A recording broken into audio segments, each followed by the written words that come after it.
Hi everybody! Today I'd like to teach you how to make a slip knot. This is one of the most basic knots for knitting, and it's also useful for lots of other fiber art as well. But we'll jump right into it by picking up our yarn. We will take the tail end of the yarn in our right hand. We will take the working end of the yarn, or the yarn coming from the ball, in our left hand and drape it over.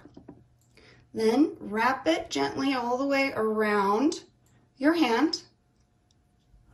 Pull the tail end through and under the yarn, making sure that the tail does not slip through the loop.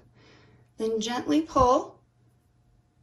Your tail will allow the knot to slip to the tightness you need it to slip to. And that is how you make a slip knot. Once you have that, you'll be able to put it on your knitting needle